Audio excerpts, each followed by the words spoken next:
In the frozen darkness of Greenland, an old mine houses secrets that mankind wasn't meant to disturb. Greetings, horror fans, this is Midnight Researcher. Today we are investigating the storyline of the first-person survival horror game known as Penumbra Overture. Penumbra Overture was developed by Frictional Games after the success of an earlier creation of theirs, also called Penumbra, or the Penumbra Tech Demo. The general outlines of story were reused on Penumbra Overture from this tech demo, although due to Overture's release as a fully fledged game, it was greatly expanded upon with intricate details and lore. An email is being written at the end of this tale. Exactly by who, and for what reason, isn't immediately clear, though the tale tells itself through said email. Whoever ends up reading it is given the full story. In February of the year 2000, Philip, a 30-year-old physicist in the midst of grieving over his late mother, gets a letter one day, a letter from his father, who he'd never met in any way. It only being a few days after Philip's mother had passed, Philip finds it irresistible to give in to what his father asked of him in this letter, to go to a bank located in Mayfair, locate a safe deposit box, and retrieve it. And so Philip does, to a point. His father also specified for Philip to destroy the contents of the box, but Philip's curiosity and humanity gets the better of him. He looks through the old book and the documents he was supposed to burn. Philip, even after consulting a friend at the university he taught at, is baffled by these findings. Concluding the book indecipherable, he turns to the notes, finding a location in uninhabited northern Greenland. Nearly a year later, Philip takes a flight from Heathrow, intending to go to the location the notes specified. Landing and immediately boarding a chartered boat, Philip begins the last journey he'd ever take.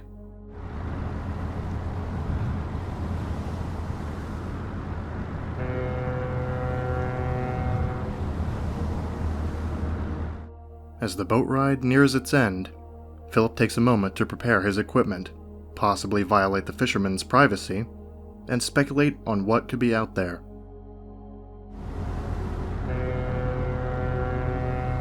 The trip concludes, and Philip heads out into the ice. Devotion turns into concern as he finds himself freezing and lost. Shelter becomes the only thing on Philip's mind. A hatch reveals itself, and after some difficulty being opened, it provides said shelter. Philip descends.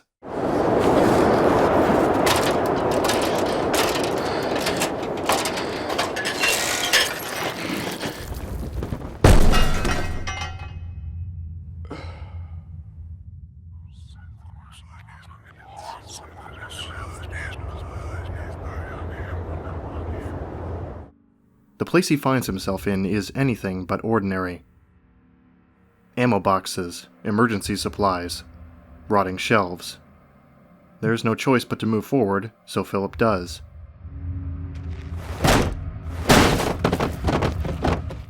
A few opened doors and broken planks later, Philip unseals a passage, finding it only leads further down. Facing starvation, there's no choice for him but to continue.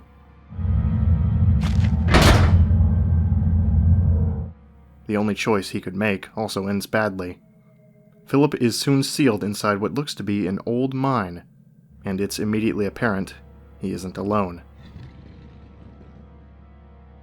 An old map leads him in a few directions. At first, to an office, where it's revealed he's landed in a mine that was used during World War II by a British platoon up to 1945.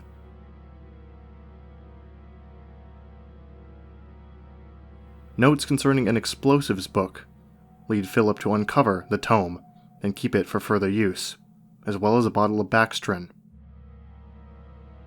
A curious artifact also draws Philip's attention, and when he interacts with it,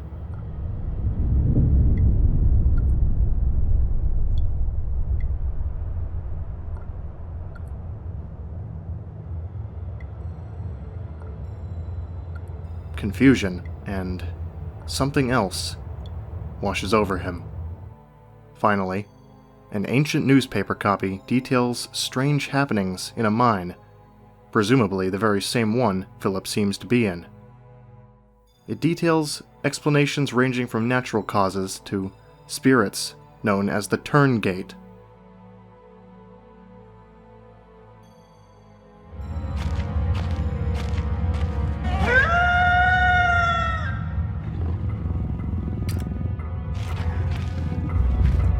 Philip spots what looks like a zombified canine when he exits the office.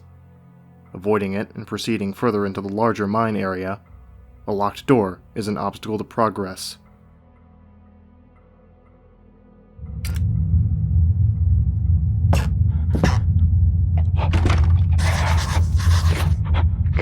Philip's exploration of the storage area leads to a discovery. He's not alone, so to speak. But the person at the other end of the door he discovers doesn't seem to be responsive. Philip acquires both a lighter and a scare.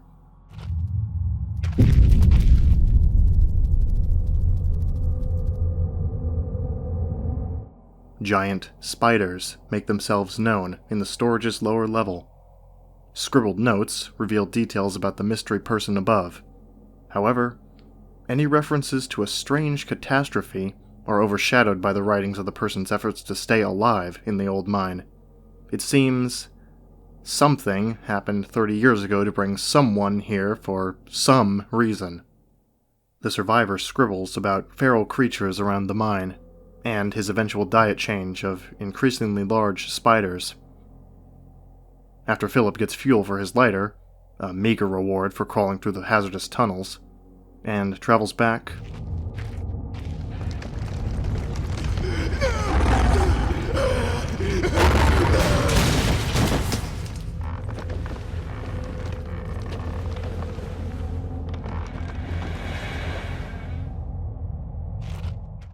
whoever it was behind the door meets his end by a force unseen. There's almost nothing left in the rooms, save for evidence of a struggle, a suspicious hole in the wall, a key, and the final scribblings of a madman.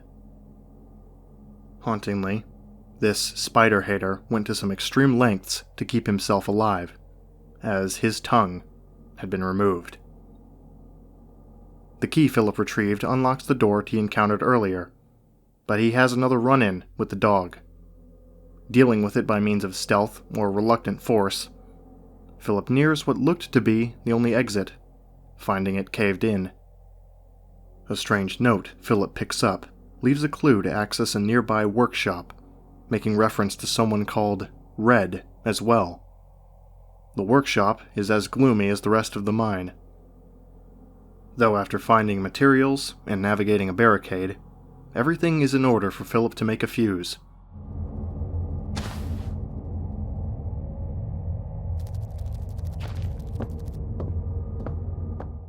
Utilizing a barrel of TNT in the larger mine area,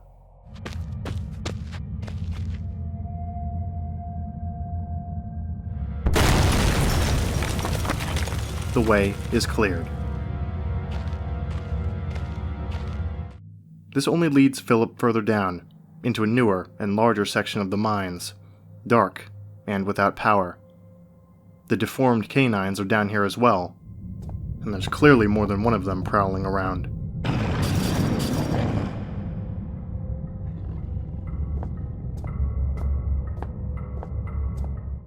Nothing Philip finds down here is working without power, so he quickly moves to the power room. The massive generator beyond is in need of repairs, which Philip begins. After reading the manual, dealing with the battery, and figuring out a startup sequence,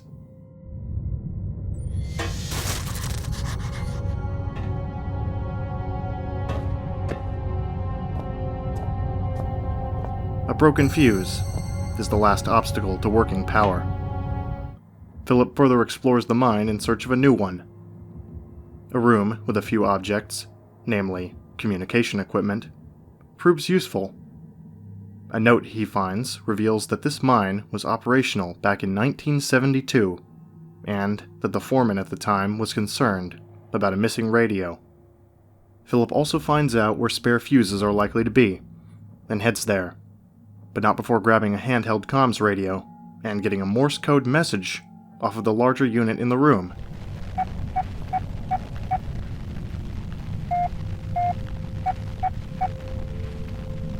The spoils of the supply room are indeed a new fuse, and a manual Philip can use to discover what the Morse code translates to. Philip returns to the generator in the power room, replaces the fuse, and restores power to the mines.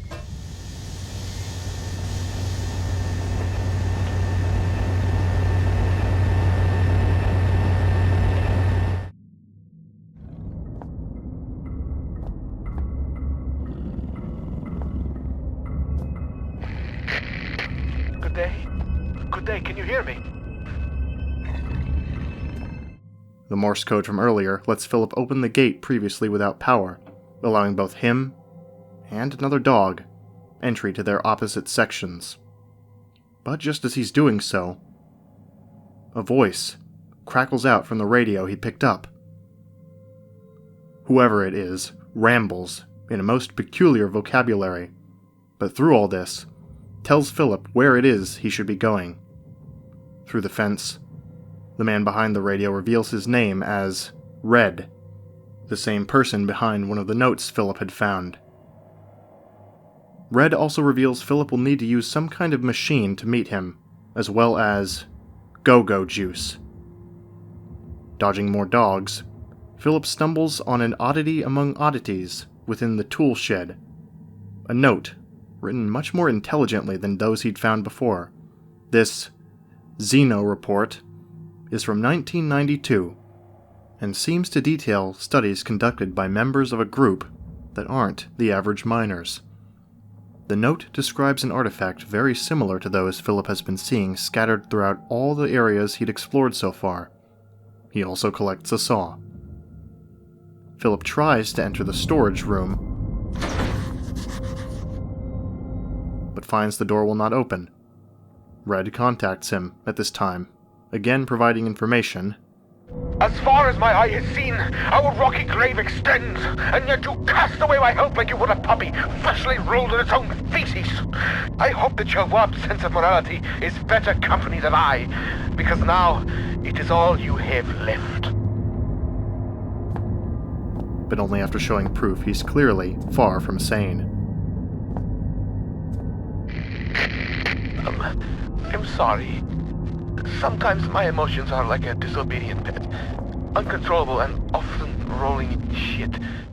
Red directs Philip to a much rougher section of the mine, where excavations had occurred.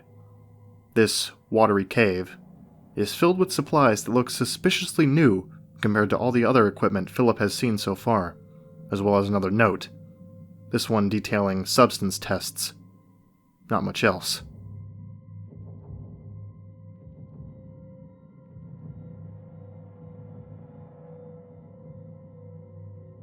Philip journeys upwards into cramped tunnels, found to be filled with giant spiders, as Red soon points out as Philip is scrambling away from them. I have already spoken to you about the cat, and repeating myself is not only out of the question, but out of the window and climbing down the guttering.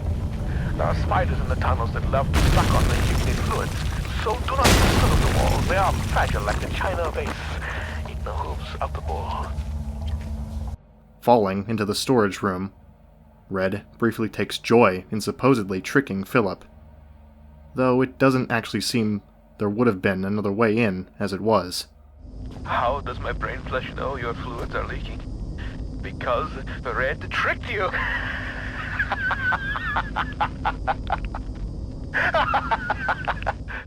The storage room itself, unlike the tunnels, isn't full of spiders, but rather full of just what Philip needs: supplies, a vehicle key, fuel, and information.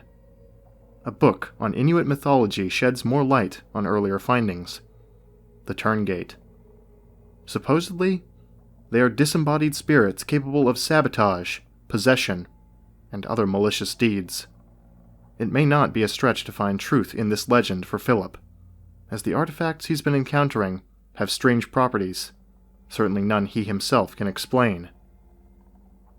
The way to the auxiliary shaft is cleared, thanks to the saw Philip acquired.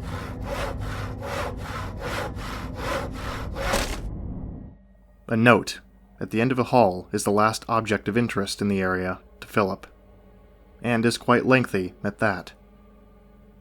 Beginning in what is 1990, the note details the chief attending chemist's observations on excavation efforts throughout the mine, again written in such a way that doesn't make it likely to be written by average miners. Into 1991, they detail little remarkable activity, aside from discovering the tunnel system above the water cave, soon discovered to be spider-infested, and that strange noises are starting to be heard in the underground. Late into 1991, the first chief attending chemist was replaced by a successor with the same title, who remarks on achieving a breakthrough in the form of discovering Substance 63, and resolves to investigate increasingly legitimate claims of the same strange noises. Early into 1992, Artifact 66B was discovered, and soon a Xeno team, whatever that may be, was called in to oversee investigations on the artifact. Though the issue of noises reported by the workers seemed to be resolved by increasing water breaks, the other issues of this team's work were hampered by the chief Xeno officer. Evidently, the chemist suggested the Xeno officer explore and map the overhead tunnel system, from which the Xeno officer did not return. Conditions deteriorated in just over a month for the remaining team, and they all decided to abandon the excavation site. The chemist's final entry details that the noises long reported by all are still present, except now they sounded like laughter. Back in the present, Philip reaches the auxiliary shaft. Seeing that the giant metal monster Red had described before is a huge excavator, which Philip fuels up and unlocks. You seek to find the truth behind all this mystery, and think it will set you free. But truth is relative, and relatives cannot be trusted to bring good gifts. What you seek lies in the shafts beyond this collapsing of the sky, and if you look closely, so do I. While Red's latest words speak of mystery, disease, a metal door, and burial, Philip's actions lead to discovery and excavations.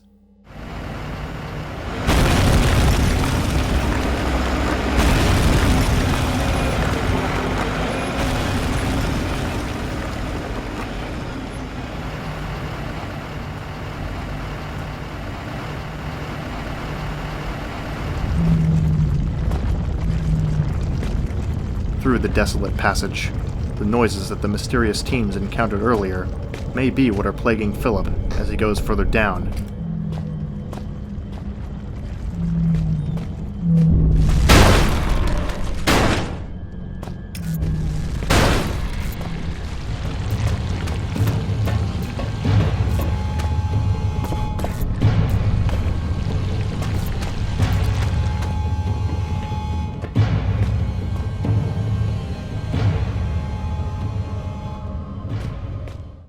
Or not.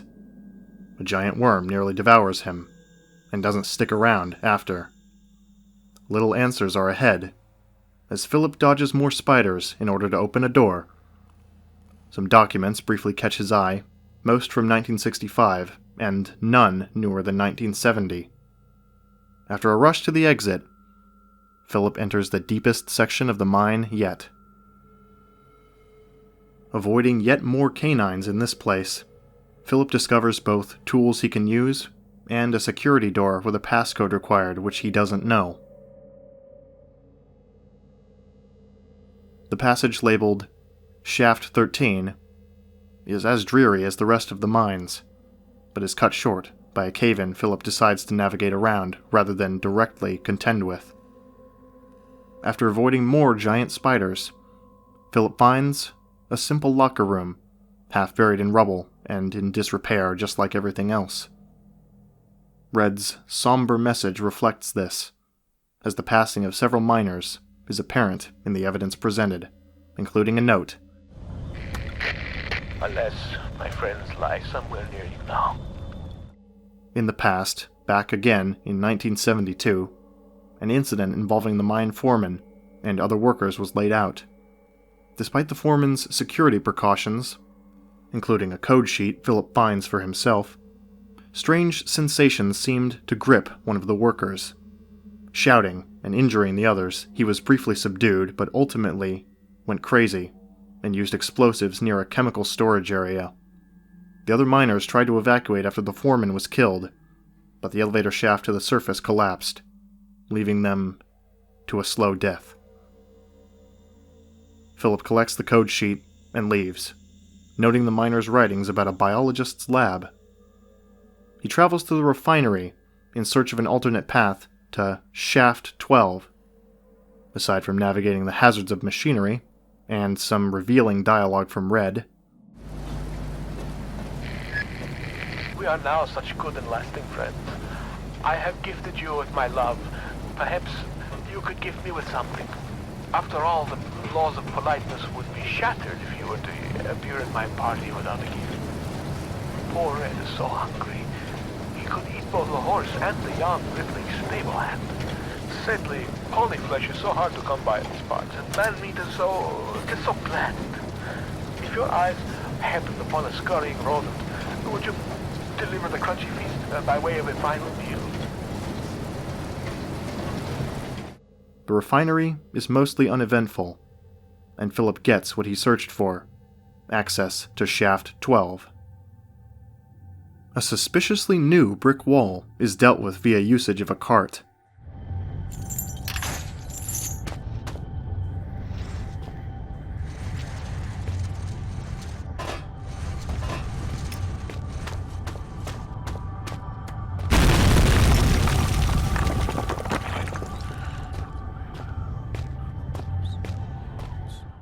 And the lab is revealed.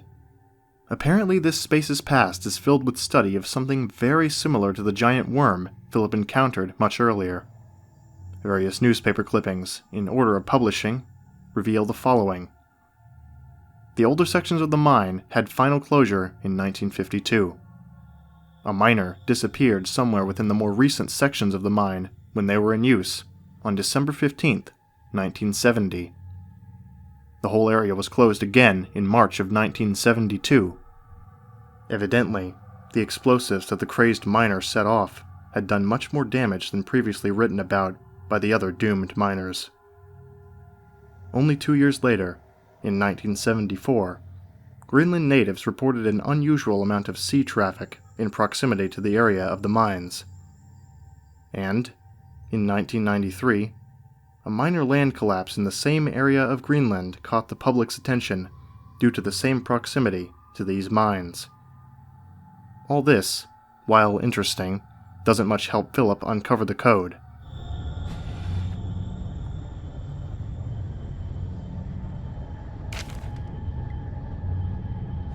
A less legible newspaper helps Philip to collect a key stuck in a door after he dislodges it.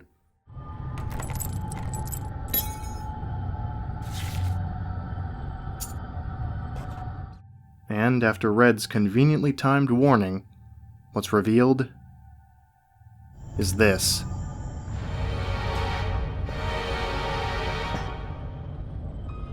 A display of chaos and a crazed mind, lit by overhead black lights.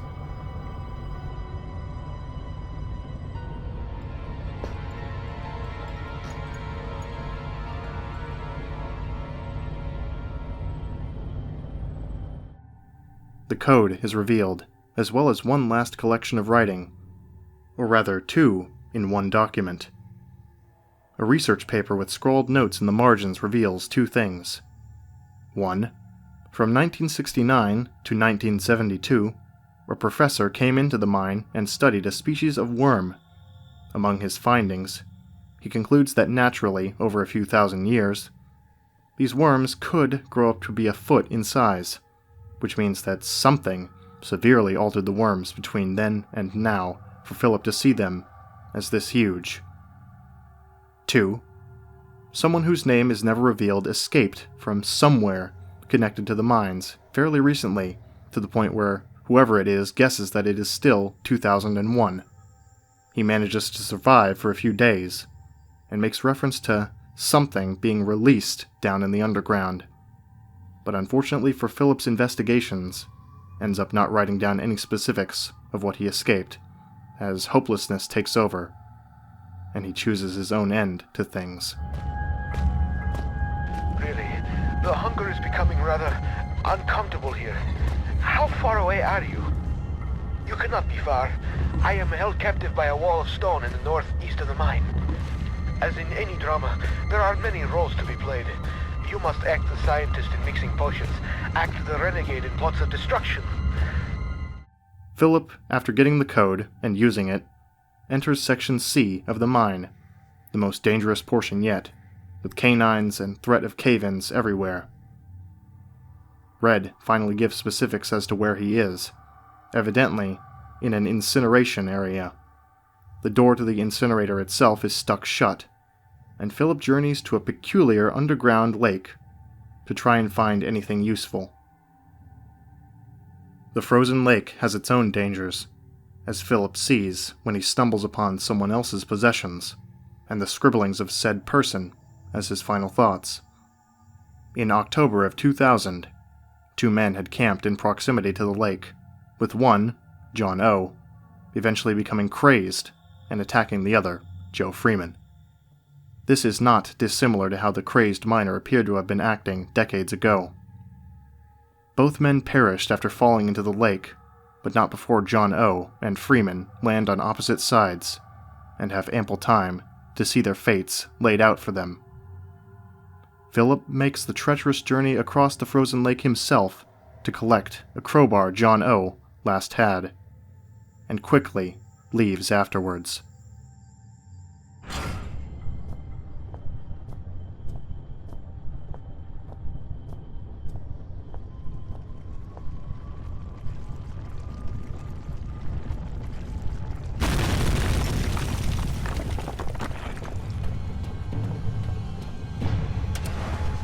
Investigating the chemical storage soon afterwards leaves Philip desperately running for his life.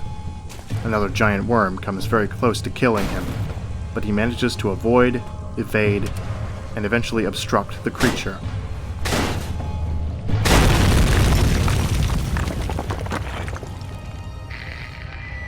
Oh, my brain can barely imagine the feats of action man-like heroics you must be performing to save old Red. I am waiting so close now for you to blow down the walls of my earthbound prison cell and release me from this mortal coil. Red somehow takes notice and begins making reference to heroics and rescue, though in a decidedly ominous way. Philip collects certain chemicals which look to be of interest and proceeds to the incinerator. Where are you, my shiny knight? Have you really made it this far? I wait, and yet the pot never boils. I remain trapped in my den of iniquity. Perhaps the gods have toyed with me once more. Sentenced me to yet more years in this place of eternal nightlight. But now, maybe my ill advice has ended you. Have you rung death's doorbell? Please don't leave poor Red all alone once more, like all the others. Immediately, he's greeted by a rockfall. Recognizing that he's close to meeting Red, Philip traverses dangerous pits and finds a room suitable for making an explosive using information acquired earlier. He crafts one such explosive and clears the way to Red.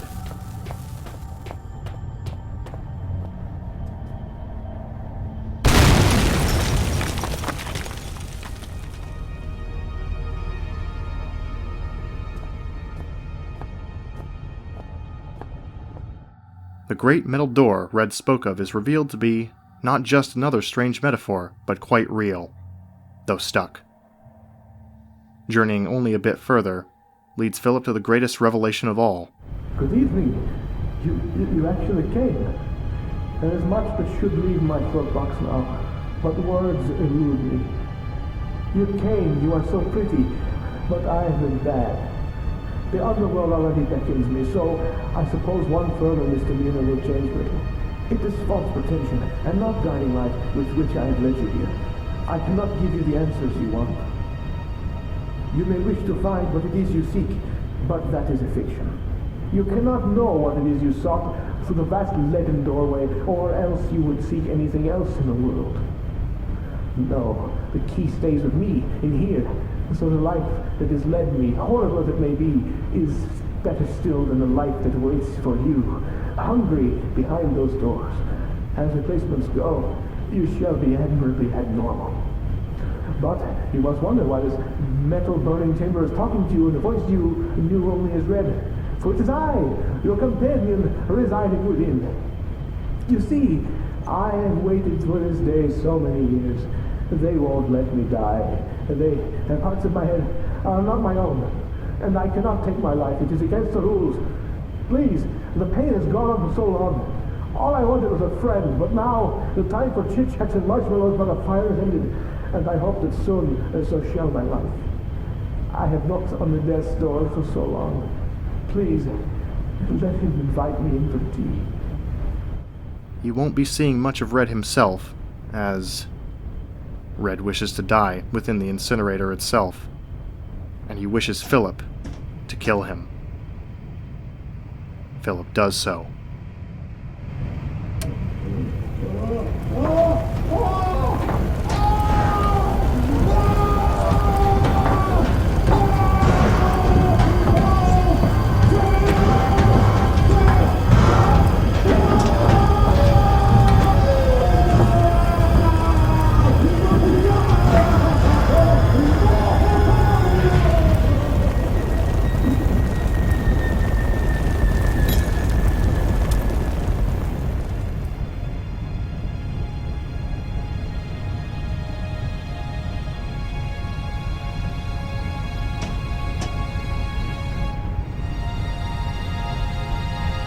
The single key Red grasped in his final moments is collected and used by Philip to reveal the end result of all Red's years of isolation.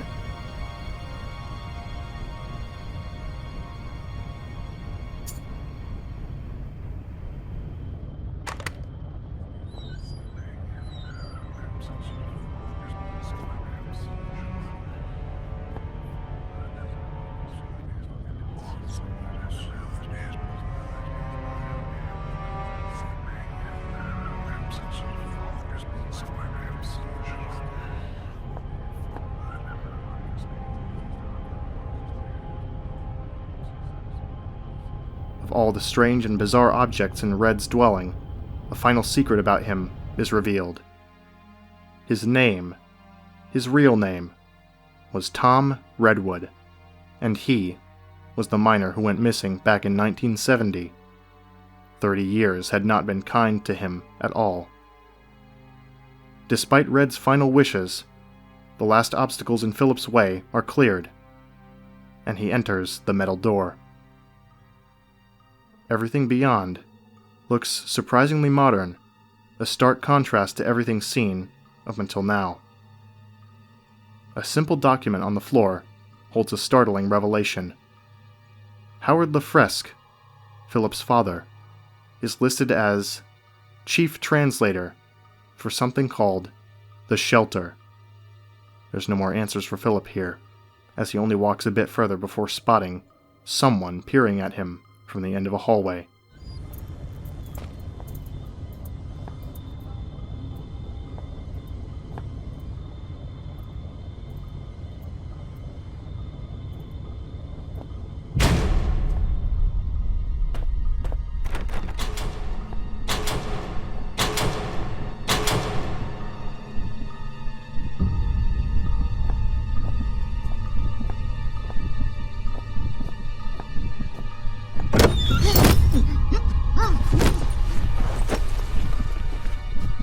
The lights cut out, and Philip is struck and dragged away to places unknown.